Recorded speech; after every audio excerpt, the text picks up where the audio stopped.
There are two kinds of leaders, those who pretend to wield power and those who understand its anatomy. The former live in fear of fear itself, making themselves prisoners of approval, victims of affection, and hostages of ideals that do not hold the world in place. The latter, the real architects of dominion, know that power is not rooted in love, nor in justice, nor in some mythical consensus. It is rooted in perception, in the management of necessity, in the cold exchange of fear. Fear is a currency. Most squander it. They give it away too cheaply in panic, in anger, in desperate displays of control that reek of insecurity. But the wise, the truly sovereign, know to spend it slowly, strategically, without trembling. People follow those they fear more than those they love. This is not cynicism, it is architecture. Love fades with absence, fear survives it. Love begs for reciprocation, fear does not ask, it takes. To be feared, cruelty must not only be considered, but employed decisively when necessary. A prince who avoids cruelty entirely risks appearing weak. Fear endures because it is sharpened by decisive punishments. A merciful ruler invites rebellion, and inconsistency is its slow decay. The leader must be a mirror not of what people want to see, but of what they cannot afford to ignore, a reminder that there are limits, that chaos is never far, that beneath the performance of peace, there is always the possibility of fire. To lead is not to heal, it is to impose form upon human volatility. The herd does not govern itself. It moves as it is directed by fear, by necessity, by instinct. Even those who protest authority crave its presence. Even those who preach freedom ask to be shown the edge of the cage, to know how far they can go before the hand descends. The naive leader thinks loyalty is born of kindness, that if he listens, if he yields, if he is understanding enough, the people will love him into eternity. But love is shallow. Fear endures. Loyalty is not a sentiment, it is a calculation. People stay when it costs more to leave. They obey when the consequences of defiance are clear. A ruler does not ask to be understood. He does not weep before the crowd or beg for their grace. He makes himself necessary. That is the highest form of respect. That is the throne no rebellion can shake. You do not rule by convincing. You rule by constraining the space in which others choose. You narrow their options until your path becomes the only rational one. That is how the will is guided, not by debate, but by design. Never mistake compliance for trust. Never confuse flattery with loyalty. The closer they stand, the sharper their knives may be. Betrayal is not a failure of leadership. It is the tax of proximity. The one closest to the throne dreams of it most. The art is not to prevent betrayal that is impossible. It is to make its cost unbearable. To ensure that treachery is remembered not as an act of courage, but as the last mistake they ever made. People forgive cruelty faster than they forgive weakness. The world respects power not because it is moral, but because it is final. In the jungle of human affairs, mercy without strength is just another invitation to be devoured. Fear should not be constant, but it must be available. It should live just beneath the surface, like a weapon sheathed but sharp. If they believe you won't use it, you've already lost. If they know you can, they'll rarely make you prove it. Reputation is armor. It is the echo of your past decisions, the legend that walks ahead of you into the room. Build it deliberately. Guard it ruthlessly. A reputation for decisive cruelty, used sparingly, will protect you more than a lifetime of passive goodwill. The masses don't remember your reasons. They remember your results. And they remember what you allowed. Tolerate incompetence, and you inherit it. Indulge decay, and you become part of it. A state like a body rots from the center outward. Delay is infection. Doubt is a spreading wound. And hesitation is the first crack in the wall that holds the chaos back. To command is not to feel certain, it is to act in spite of uncertainty. It is to choose when others freeze, to strike when others discuss, to end when others negotiate. Hesitation is a courtesy the throne cannot afford. Even when you do nothing, you are making a decision. Even silence is a signal. The question is, what does your silence teach them? Does it sow fear, or does it invite challenge? Do not mistake stillness for peace. Peace is a performance. It exists only while the threat of war is present. Peace is the space carved out by discipline, by deterrence, by the understood cost of its collapse. Every ruler is a performer. Every state is a theater. And every act of mercy, every gesture of strength, every calculated delay or sudden strike, it is all choreography. But behind the mask, there must be steel. A leader who forgets he is acting will be devoured by those who do not. Beware the applause. It is not admiration, it is measurement. They are weighing you, testing the limits of your resolve. The same crowd that lifts you up will drag you down the moment you stop feeding their needs. Gratitude has no memory in politics. Only power leaves a mark. To lead is to be alone. You may have allies, yes, but never friends. Friendship is a luxury for those who do not command. For the ruler, every relationship is a transaction, every embrace a calculation. Sentiment is noise. Power hears only signal. The throne does not forgive softness. Compassion must be wielded like a knife, precise, unexpected, and always in service to order. Mercy is strongest when it is rare. Predictable mercy is just another form of weakness. Control is not about surveillance. It is about belief. If they believe you see all, you do not need to. If they believe resistance is futile, they will not resist. Fear, again, is the currency. Spend it not in rage, but in ritual, not in panic, but in purpose. There are moments when a leader must disappear, not in retreat, but in mystery. Presence breeds contempt. Distance creates aura. Never let them feel they know you fully. The unknown ruler is always one step ahead. And yet, be visible in crisis. Let them see you when fire touches the walls. Stand, not as a man, but as the embodiment of the state itself. Do not tremble. Do not explain. Speak less in catastrophe and act more. Ambition without patience is just noise, but patience without ambition is surrender. The ruler must burn cold.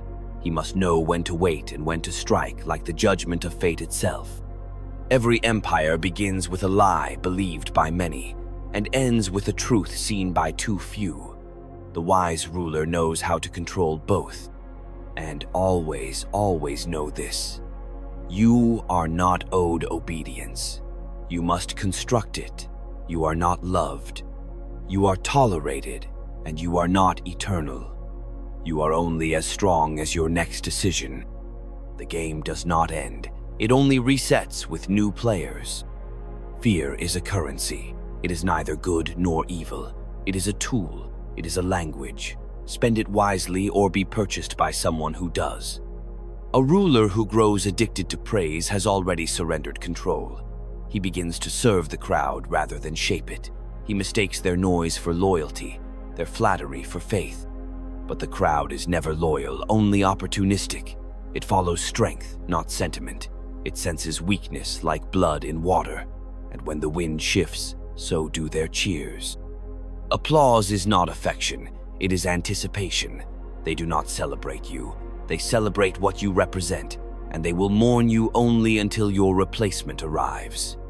Power is not held by consent. It is held by necessity. They obey not because they agree, but because they must. They support the regime not out of conviction, but calculation. The illusion of unity is always stitched together by the fear of something worse: collapse, war, anarchy. Take that fear away, and they will begin to dream again of revolution, of reform, of a world without you. The wise ruler ensures they never forget the cost of chaos. He does not destroy hope, he confines it. Do not educate the masses beyond the stability of the state. Enlightenment without discipline breeds delusion. An informed mob is still a mob, only now it believes it knows better. The more they imagine alternatives, the less they accept necessity. The ruler must permit enough thought to distract, enough liberty to pacify, but never so much that ambition begins to burn beyond private walls. Censorship is not about truth, it is about authority. Let them speak of truth so long as it leads nowhere, but once speech threatens structure, silence becomes an act of preservation. The state is not obligated to argue with its enemies. It is only obligated to endure.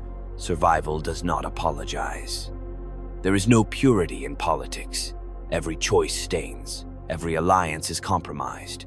Every victory births new enemies. The longer you rule, the more ghosts you collect. These are not mistakes. They are the scaffolding of power. Only those who have never ruled believe in clean hands.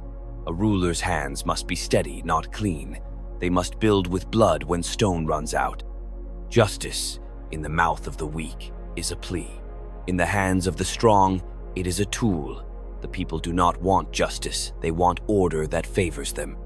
They call it justice only when it serves their desire, but when it turns against them, they rename it tyranny. The wise ruler listens to neither. He builds a justice that preserves the machine, not the myth.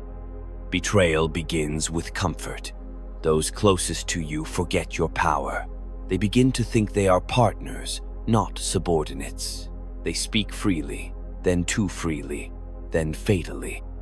The antidote is not paranoia, it is rotation. No one should remain close too long. Familiarity is corrosion, proximity is danger. Even loyalty must be refreshed with distance and fear. Punish not just the traitor, but the impulse to betray. Make the lesson broader than the act. Make the consequences ripple beyond the offender. Let every whisper of treason be met with echoes of the last man who tried. Power teaches not through justice, but through memory. It is not the punishment that deters, it is the imagination of pain. The crowd wants spectacle more than substance. They remember what they see, not what they read. The ruler must perform control, not explain it.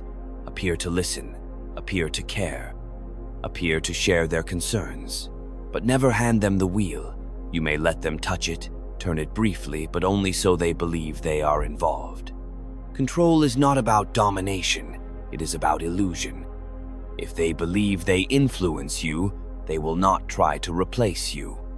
Empires die not from outside attack, but from internal softness. When luxury outpaces discipline, when privilege eclipses sacrifice, when rights multiply faster than responsibilities, the walls begin to crack. And when collapse comes, they will blame the ruler not for his cruelty, but for his kindness. They will not say he gave too little. They will say he gave too much. You must understand the rhythm of fear. Too much, and it paralyzes. Too little, and they forget. The ruler must regulate its flow like a surgeon controls blood with precision, with timing, with intent. Fear must circulate through the veins of the state, not choking it, but keeping it alert. It must whisper in the ears of governors, generals, merchants, and masses alike. Remember who holds the knife. A ruler cannot be merely a man. He must become a symbol, an institution, an inevitability. When people see you, they must not see your face, they must see the architecture you represent. The throne is not a chair, it is a story, and you must write it with your presence, your silence, your myth. There will always be those who dream of destroying what you build. Do not argue with them, do not reason. These are not debates, these are tests, and you pass them not by persuasion, but by pressure.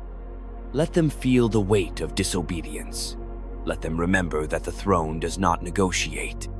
Peace is not the absence of conflict, it is the presence of controlled violence. The state exists to monopolize force, not to eliminate it. A ruler who forgets this becomes a dreamer. And dreamers in politics are liabilities. They trade discipline for idealism, structure for slogans, and the world eats them alive. Never solve every problem. Leave some chaos enough to keep them grateful, enough to remind them why you are necessary. If you fix everything, they begin to believe they no longer need you. If you leave just enough disorder, your presence becomes the only reassurance. Leadership is not a position, it is a posture. Every gesture must reinforce your dominion. The way you enter a room, the way you pause before speaking, the weight of your silence. These are not details. These are weapons. The weak use words, the strong use presence. While secrecy protects power, appearances of transparency can pacify the restless. Let them believe they see your virtues, though your hand remains unseen. A prince must perform virtue to conceal the steel beneath, and awe is the closest thing to immortality a ruler can achieve. The future belongs not to the just, but to the disciplined, not to the popular, but to the feared, not to the compassionate, but to the consistent. Compassion without structure is chaos. Popularity without power is noise. Justice without fear is paper. You must remember, power is never yours. It is only borrowed from time, from fear, from the illusion of control. Your task is to extend the lease as long as possible, to construct enough myth, enough awe, enough dread that even after you fall, the echo of your rule makes rebellion think twice. The sovereign does not fear being hated, he fears being forgotten. Hatred can be shaped, forgotten rulers are erased, and when history erases you, it reclaims your throne for someone else. This is the burden of rule, to be both guardian and threat, both mask and blade, both origin and execution. There is no rest in it, no applause worth chasing, no peace that lasts.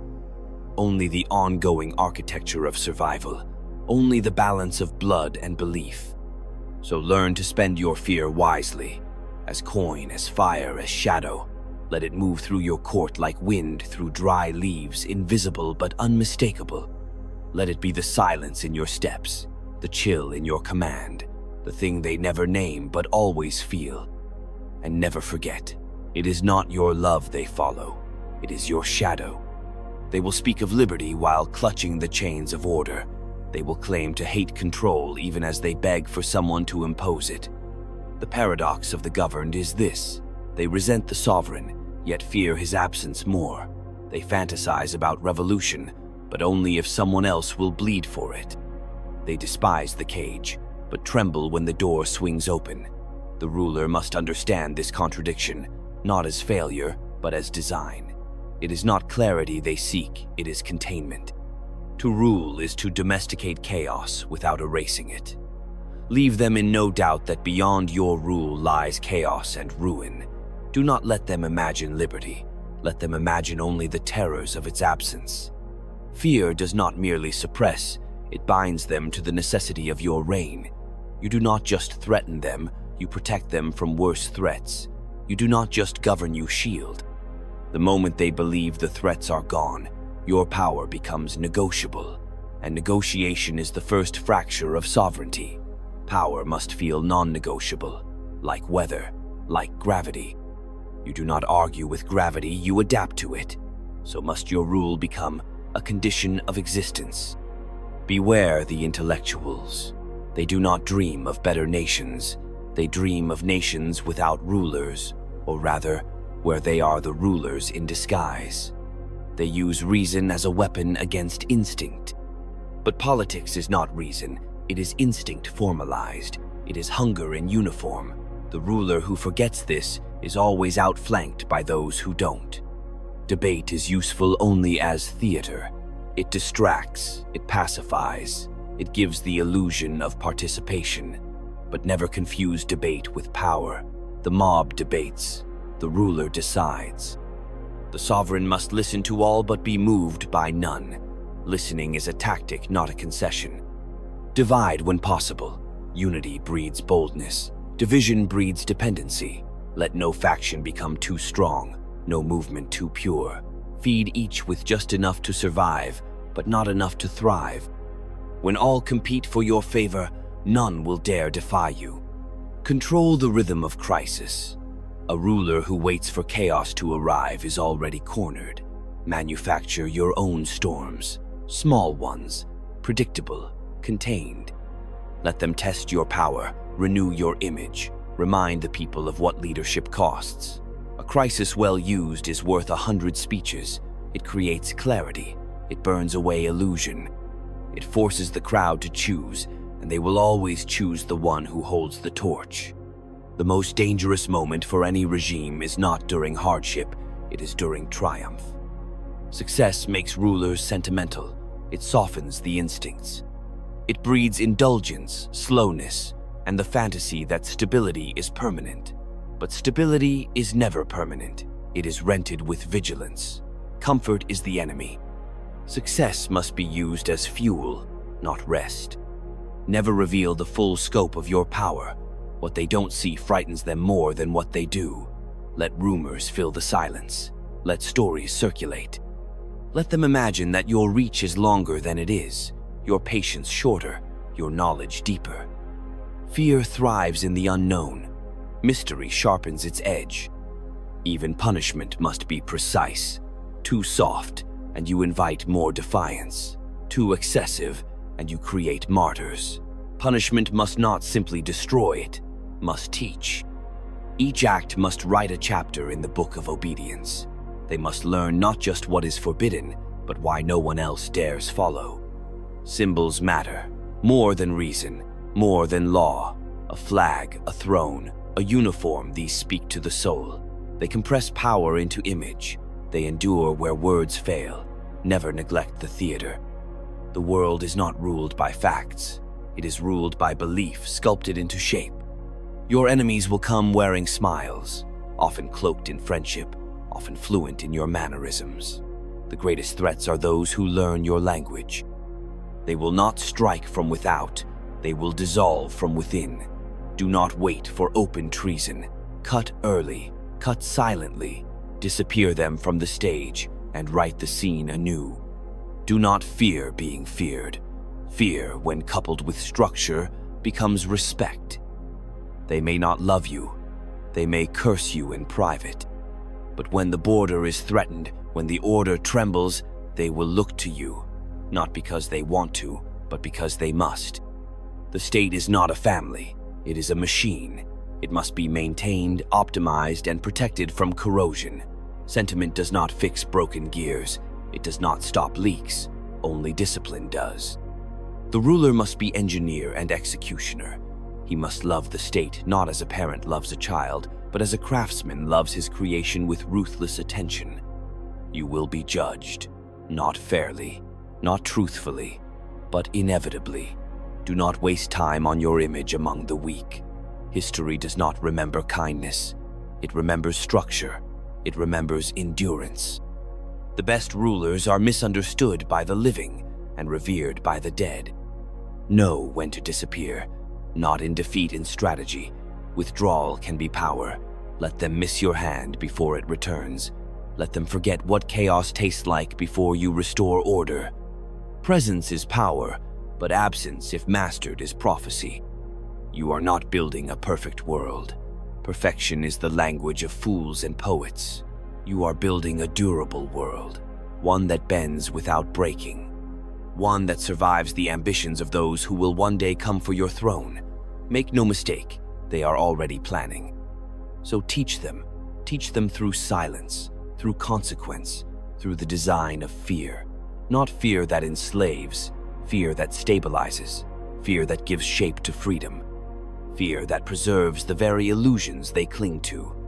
Spend it wisely, for fear, once lost, cannot be reclaimed. It must be tended like fire, never out, never wild. It must flicker behind every law, every custom, every gesture of power. It must never be absent. It must never become boring. It must never be doubted. Because the day they no longer fear you is the day they stop needing you, and no throne survives that. There is no equilibrium in power, only temporary alignment of forces. What appears stable is simply motion concealed. Beneath every calm regime lies tension, compromise, suppressed ambition. The ruler's task is not to eliminate this, it is to choreograph it. To direct competing wills so they collide where you intend, not where they choose. The sovereign is less a tyrant than a conductor. He arranges conflict, moderates ambition, and decides when to unleash and when to restrain. Peace is not the absence of conflict. It is conflict subdued, delayed, refined into usefulness. Every alliance contains its expiration. Even the loyal grow restless.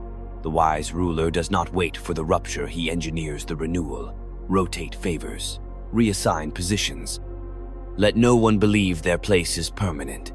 Loyalty must be kept hungry, not full. Gratitude calcifies. Keep the channels moving. Keep ambition redirected. Let them rise, but only through your hand. Your inner circle is a mirror, but not a mirror of truth. They reflect what they believe you wish to see. Their survival depends on your moods. Their affection is functional. Never ask for honesty. Test it. Create conditions where truth is costly, then watch who pays the price. The ones who remain silent in storm are not your allies. They are your replacements in waiting. Build your succession not with promises, but with fear. Let the next in line know that the crown is made of glass, that ambition comes with blood, that power, once tasted, binds and consumes. Prepare them not with comfort, but with ordeal. Let them inherit not ease, but necessity. Institutions will betray you. They were not built for you, only inhabited by you. They are scaffolds of convenience. Their loyalty is to survival, not to rulers. When your time fades, they will adapt. Do not trust them. Use them. They are tools, not allies. Shape them with fear, fund them with necessity, but never let them believe they are sovereign.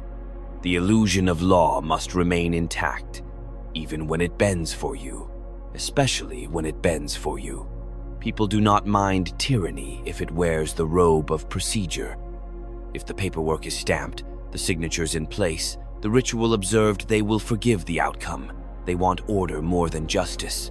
They want form more than fairness. Learn to manipulate both.